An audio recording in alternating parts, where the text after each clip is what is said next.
Baiklah, kali ini saya akan menjelaskan materi kimia kelas 11 bab pertama, yaitu mengenai hidrokarbon.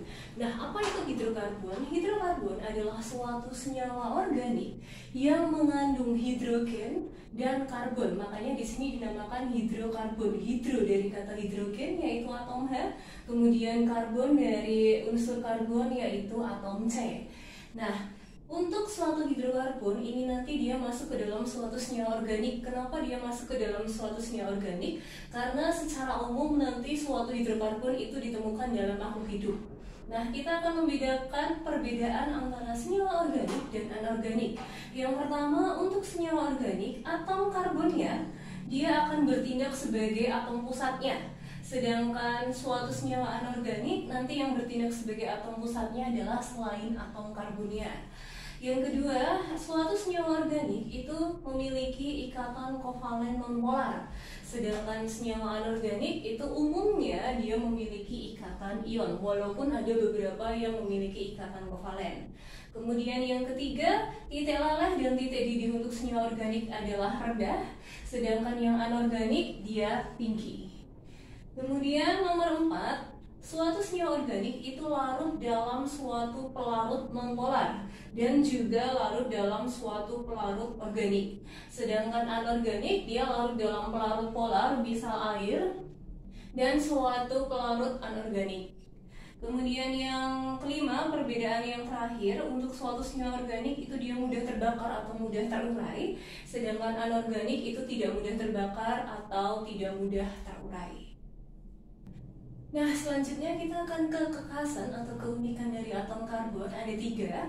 Yang pertama, atom karbon memiliki 4 elektron valensi. Apa itu elektron valensi? Elektron valensi adalah elektron yang berada di kulit terluar. Nah, karbon ini adalah suatu atom yang memiliki nomor atom 6, di mana kalau kita konfigurasikan nomor atomnya ini, dia akan menjadi 2, 4. Nah, karena di sini angka terakhirnya 4 atau elektron di kulit terluarnya 4, maka atom karbon ini memiliki 4 elektron valensi. Artinya dia bisa berikatan dengan 4 atom yang lainnya. Jadi kalau saya gambar di sini ada karbon, nah nanti dia akan memiliki 4 ikatan dengan atom lainnya, di mana kekhasan atom karbon ini tidak dimiliki oleh atom yang lain. Kemudian yang kedua, atom karbon ini dia relatif kecil. Kenapa relatif kecil? Tadi ketika kita konfigurasikan, di sini kan 2, 4. Artinya kan ada 2 kulit. Jadi kulitnya adalah 2. Artinya kalau kulitnya 2, dia akan berada di periode 2. Dengan kata lain, kalau jumlah kulitnya 2, maka jari-jari atom dari atom karbon ini akan kecil. Jari-jari atom relatif kecil. Kemudian ciri-ciri yang terakhir atau kekhasan yang terakhir, bahwa atom karbon itu dapat membentuk rantai yang panjang dengan ikatan kovalen yang kuat. Oke, kenapa dia bisa membentuk rantai yang panjang? Jadi sebagai contoh, C ini tadi ya, C tadi itu kan kekhasannya dia memiliki 4 elektron valensi atau 4 ikatan. Nah, misal di sebelah kanannya di sini saya ikat dengan C lagi, maka C yang ini juga harus memiliki 4 ikatan. Ini sudah 1, 2, 3, 4. Saya buat C lagi. Nah, kalau saya buat C terus-menerus sampai panjang, dengan kata lain nanti suatu atom ini ketika C yang satu berikatan dengan C yang lain, maka akan membentuk rantai yang sangat panjang, tergantung dia berikatan dengan berapa atom yang lain. Oke, selanjutnya kita akan mengenal beberapa jenis dari hidrokarbon. Ada 3 jenis nanti. Yang pertama berdasarkan ikatan atom karbonnya. Nah, berdasarkan ikatan atom karbonnya itu dibedakan menjadi 2. Yang pertama adalah ikatan jenuh. Mudahnya gini, karena jenuh itu terdiri dari satu kata, maka nanti dalam rantainya itu hanya akan ada ikatan tunggal. Jadi ikatan jenuh ini nanti dalam rantai hidrokarbonia, seluruh atom karbonnya memiliki ikatan tunggal saja. Sebagai contoh, ini ada contoh yang saya jabarkan, ada juga yang langsung saya jadikan satu. Nah, kalau dilihat di sini tunggal berarti ini adalah ikatannya jenuh. Di sini juga yang saya gabung langsung hanya ini tunggal, tunggal, tunggal. Artinya kedua contoh ini termasuk ke dalam ikatan jenuh. Yang kedua adalah ikatan tak jenuh. Tak jenuh ada dua kata, berarti nanti di dalam ikatannya setidaknya harus ada ikatan rangkap. Rangkap itu nanti bisa rangkap dua atau bisa juga rangkap 3. Kita nanti akan mengenal dua jenis ikatan rangkap, yaitu rangkap 2 dan rangkap 3. Contohnya, di sini ada contoh yang ikatan rangkap 2, tapi saya jabarkan. Nah, tadi kan pengertiannya atom karbonnya memiliki setidaknya satu ikatan rangkap. Nah, ini kan tunggal, tunggal, tunggal. Nah, di sini ada rangkap 2, maka ini termasuk ke dalam ikatan tak jenuh. Atau kalau contoh yang misal langsung digabung seperti yang sisi kanan ini, di sini ada CH3, CH2, C. Nah, ini ikatan rangkap 3 baru diikat dengan H. Ini yang disebut dengan ikatan tak jenuh. Nah, berikutnya kita ke jenis hidrokarbon yang kedua berdasarkan bentuk rantai karbonnya. Ada 3 jenis. Yang pertama adalah rantai terbuka atau istilahnya adalah alifatik. Jadi kalau rantai terbuka atau alifatik itu ujung yang satu dengan ujung yang lain itu tidak ketemu. Sedangkan kalau tertutup atau siklik nanti ujung yang satu ketemu dengan ujung yang lain. Nah, di sini saya beri contoh. Kalau kita lihat contoh yang pertama, di sini kan ada C yang mengikat H sejumlah 3. Di sini hanya 2, di sini 3. Kenapa bisa seperti itu? Akan saya beri contoh untuk senyawa yang ada di sebelah kanan di sini. Ini juga termasuk ke dalam contoh rantai terbuka karena ujung satu dengan ujung yang lain tidak ketemu. Nah, kita tahu tadi di kekasan atom karbon bahwa atom C itu dia memiliki 4 ikatan, harus 4 ikatan. Nah, untuk C yang ujung, di sini kan baru punya 1 garis ya, atau 1 ikatan. Nah, agar menjadi 4 berarti kan kurang 3. Nah, 3-nya itu harus dilengkapi dengan atom H-nya. Jadi di sini H3. Sedangkan C yang ini baru punya 2 ikatan, 1 di kiri, 1 di kanan. Berarti agar menjadi 4, ini kurang 2, berarti di sini H2. Kemudian C di sebelahnya, di sini ikatannya ada 1, 2, 3, 4. Jadi ada 4 garis yang mengelilingi C yang tengah ini. Maka karena dia sudah memiliki 4 ikatan di sekitarnya, dia tidak perlu menambahkan H. Artinya dia sudah tepat. Kemudian yang bawahnya di sini baru punya 1 ikatan. Yang atasnya ini berarti agar menjadi 4 hanya harus 3. C yang di atasnya lagi di sini baru punya 1 ikatan ini. Agar menjadi 4 berarti hanya kurang 3. Kemudian C yang di sini ini baru punya 3 ikatan. 1, 2, 3. Agar menjadi 4 berarti kurang 1. Kemudian yang di atas di sini baru 1 ikatan, yang ini saja berarti di sini H3. Yang paling ujung juga baru punya 1 ikatan di sebelah kirinya ini, berarti agar menjadi 4 di sini hanya 3. Jadi kurang lebih seperti itu untuk melengkapi H, kenapa dia bisa H2, CH3, CH saja atau bahkan C. Nah, ini juga contoh dalam alifatik ya, walaupun ada cabang di sini, dia tidak ketemu antara ujung satu dengan ujung yang lain. Nah, sedangkan yang kedua yaitu rantai tertutup atau siklik. Tadi saya sudah sedikit menyinggung bahwa untuk tertutup itu artinya dia melingkar ya, atau ujung yang satu ketemu dengan ujung yang lain. Di sini juga belum saya lengkapi hanya agar kita sekaligus latihan. Untuk C yang atas kiri di sini baru punya 2 ikatan, 1 bawah 1 kanan, berarti agar menjadi 4 hanya harus 2. C di sebelah kanannya di sini juga baru 2 ikatan, berarti H2 juga. Yang di bawahnya baru 2 ikatan, berarti H2.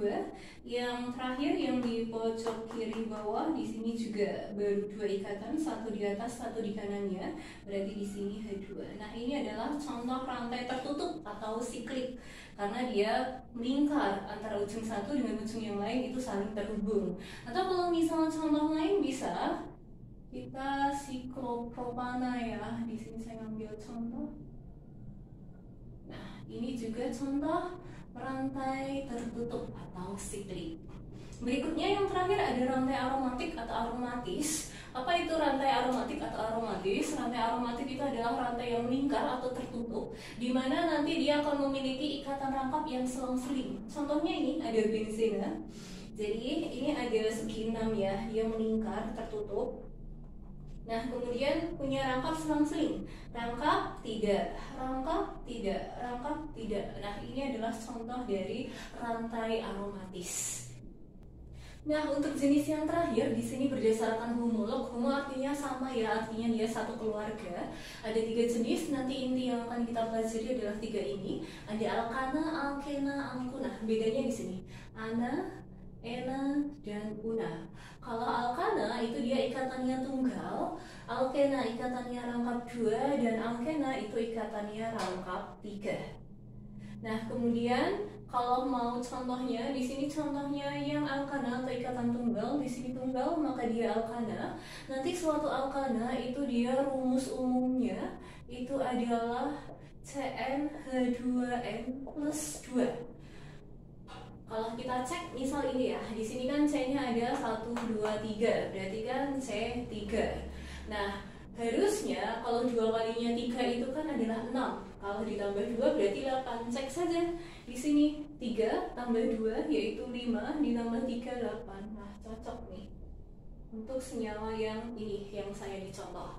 Kemudian kalau alkena dia ada satu aja ikatan rangkap 2, ini sudah bisa disebut sebagai alkena. Nanti rumus umumnya ini berpola antara alkana, alkena, alkuna. Di sini CnH2n saja.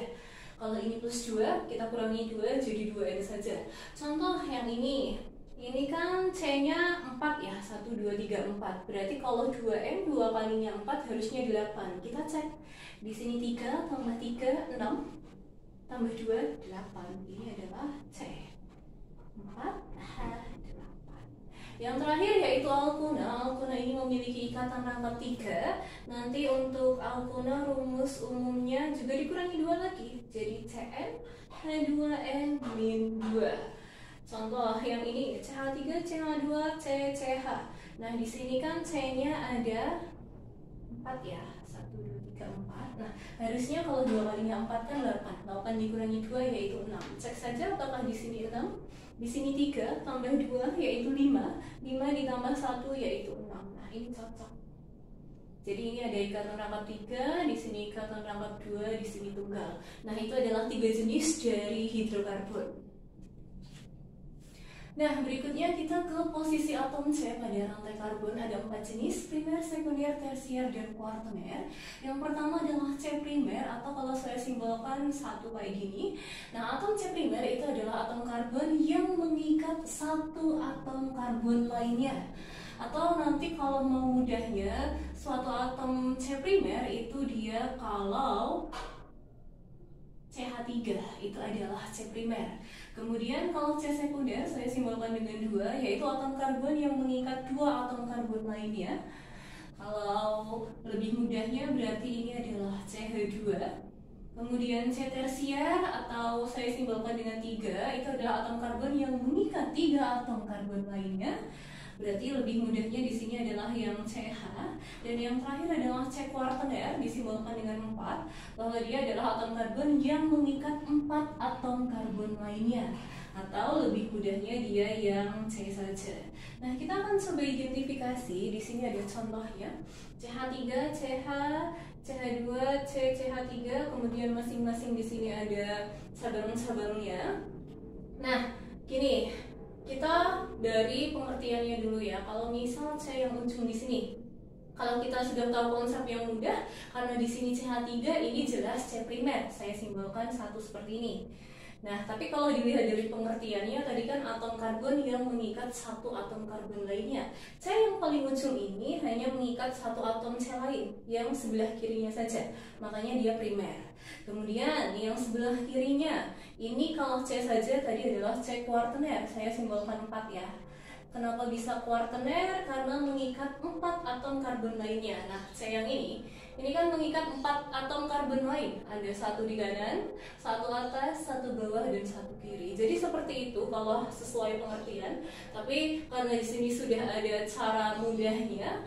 Di sini CH3 berarti di sini jelas primer. Di sini CH3 juga berarti primer. Kemudian CH2 tadi sekunder. Berarti di sini 2 seperti ini. Kemudian di sini CH3 berarti primer. CH2 berarti sekunder, CH saja berarti tersier, dan CH3 berarti primer. Nah, di sini kita hitung ya, primer, sekunder, tersier, kuarternya jumlah totalnya ada berapa. Oke. C primer ada 1 2 3 4 5. Kemudian C sekundernya yang CH2 berarti ada 1 2. Kemudian C tersiernya yang CH di sini hanya ada 1 ya, ini. Kemudian C kuartener totalnya, kuartener yang C saja nih, yang simbolnya 4 hanya ada 1. Jadi kurang lebih seperti itu untuk menentukan mana C primer, sekunder, tersier, dan kuartener. Nah, yang terakhir adalah identifikasi senyawa karbon. Jadi nanti di sini ada statif, kemudian ini ada pembakar spiritus. Nah, di sini ada tabung, kemudian ada sampel. Sampel yang dimasukkan di sini bisa bebas apapun, yang penting hidrokarbon, misal ada kertas atau kayu, apapun itu. Kemudian nanti sampelnya ini akan ditambahkan dengan CuO, di mana CuO ini akan bertindak sebagai oksidator. Nah, sampelnya ini nanti akan dipanaskan. Ketika suatu hidrokarbon dipanaskan, nanti dia otomatis akan membentuk CO2 plus H2O pastinya. Nah, di mana nanti dari hasil pembakaran sampel dan CuO ini akan menghasilkan uap air yang masuk ke dalam pipa pendingin ini. Nah, kemudian uap airnya itu nanti dia akan masuk ke dalam gelas kimia, di mana gelas kimianya ini sudah berisi air kapur dengan rumus CaOH2. Nah, nanti percobaan ini digunakan untuk mengidentifikasi senyawa karbon, lebih tepatnya adanya CO2 dan adanya H2O. Nah, kalau kita mau menguji adanya CO2, nanti gas CO2 yang dialirkan ke air ini, nanti kan CO2 yang dihasilkan akan dialirkan ke air, yang tadinya air kapurnya ini dia jernih, itu nanti setelah dia bercampur dengan CO2, maka dia akan menjadi keruh dengan reaksi. Nanti kan berarti di sini ada gas CO2 ya yang dialirkan dari sini, kemudian dia ditambah dengan CaOH2, nanti akan menghasilkan CaCO3 ditambah H2O atau air. Nah, di mana CaOH2 ini adalah air kapur yang tadinya dia jernih, setelah dia bercampur dengan gas CO2 yang masuk ke sini, nanti dia akan menjadi keruh. Nah, terus bagaimana cara membuktikan adanya air atau H2O? H2O ini nanti pada bejana itu nanti bisa mengubah kertas kobalt warna biru. Ini adalah kertas kobalt yang berwarna biru. Nanti kalau kita tetesi air yang berasal dari bejananya ini, itu nanti dia akan berubah menjadi warna merah muda. Misalnya ini kita tetesi sekian nih. Nah, ini nanti akan berubah warna menjadi merah muda. Itu untuk menguji adanya H2O. Biasanya di tipe soal, tipenya seperti ini. Dalam suatu percobaan identifikasi senyawa karbon, ternyata mengubah air kapur yang tadinya jernih menjadi keruh. Nah, percobaan itu membuktikan adanya apa? Nah, di sini kan harusnya membuktikan adanya CO2, tapi biasanya di soal pilihan ganda itu unsur-unsurnya, ada unsur apa dan apa. Di CO2 ada C dan O. Kan nanti ini adalah identifikasi adanya karbon dan oksigen. Begitu pula dengan H2O, di sini kan nanti kalau percobaan identifikasi senyawa mengubah kertas kobalt biru menjadi merah muda, berarti kan dia mengidentifikasi adanya hidrogen dan oksigen, karena di H2O ada H dan O. Kalau misal mau tahu reaksinya bisa, jadikan di sini ada kertas kobalt ya. Kobalt itu rumusnya adalah CoCl2, yang di sini warnanya biru, ini biru. Kemudian kan kita akan menguji adanya air, berarti kita tambah dengan H2O. Nanti dia akan menghasilkan COH2O 6 kali Cl2. Nah, ini yang akan membuat dia berwarna merah muda. Nah, cukup sekian untuk penjelasan dari hidrokarbon, bagian kekasan atom karbon, kemudian jenis-jenis hidrokarbon, jenis-jenis atom karbon, dan identifikasi senyawa karbon. Untuk alkana, alkena, alkohol beserta penamaannya akan saya jelaskan di video part yang kedua. Jika ada yang mau ditanyakan, silahkan ditanyakan. See you.